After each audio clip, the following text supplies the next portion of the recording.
Hi, everybody. Welcome to week 13, where we have one single task to do, and that is pitching your idea. As entrepreneurs and as innovators, it's really important, and you can effectively communicate your idea to potential customers, suppliers, and the community at large. So that's what we'll be working on this week.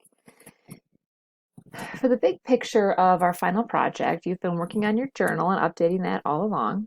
You've made a prototype, you developed a lean canvas, and now you're going to be rounding out the tasks associated with your final project by making a pitch. So completing all of the work leading up to this and including this week's assignment, you've essentially done all of the elements of your final project. You just need to assemble them in a nice way and submit them. So during your pitch, you need to make sure that it includes the following information. First, start with the problem. You're going to notice a lot of similarities here to the lean canvas. So none of this information is new that you have to research again. This all comes from the work that you've done.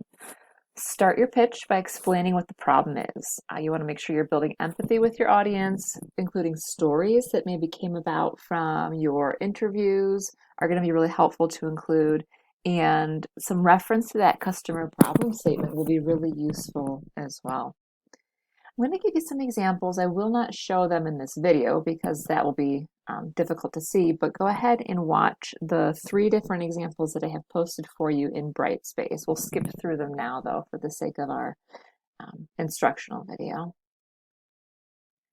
So after you've explained the problem, you're going to go ahead and describe the solution. What does your business or your solution do that helps to solve that problem? You can here incorporate that unique value proposition as well. You're going to show your prototype. Now would be a good time to do it. If it's a physical thing you can pick up and you can hold, or you can share a screen to look at it electronically. You could do it now at this point in the pitch, or you could also wait until the end. Just do whatever you feel like works best for the way you've structured your pitch. Additionally, you're going to describe your customer segment. So who are they? Be really, really specific.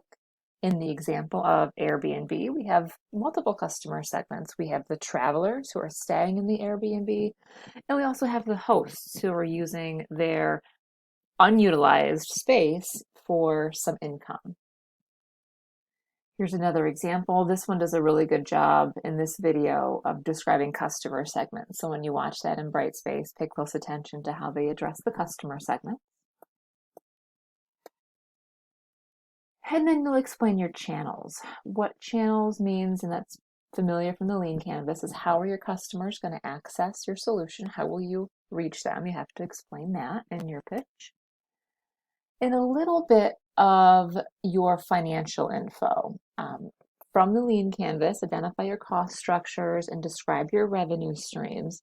You just did that income statement last week, so you have a good sense for whether or not this is going to be financially viable.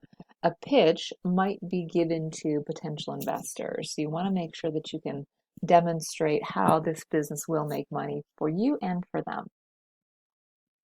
And your key metrics. So what are you going to look at to know if your solution is making a difference? Is it sales? Is it number of users? Is it number of likes? Is it some way that you're measuring utilization or some way to measure the reduction of the problem? Again, this is coming from your Lean Canvas. And one last example for a video. What I love about this video is his enthusiasm. So we'll watch that independently through Brightspace. Let me give you some ideas about what we're looking for in a good pitch. It's going to be short, less than 5 minutes. 5 minutes at most. You could really do this in 2 to 3 minutes. That's all you need. It's going to show your passion and your excitement for both the problem and the solution. It could use slides, but it doesn't have to. It could be a recording of you standing up holding your physical prototype. It could use slides. Just be kind of creative with what you choose to display to the audience. And there's a few different ways that you can record. Actually, this Screencast-O-Matic, this is now called ScreenPal. It's actually what I'm using right now. So I'll update this slide. But please note that it's called ScreenPal now. It's a free download. It's what I'm using to record this video for you. You can also use Vidyard, that's a Chrome extension.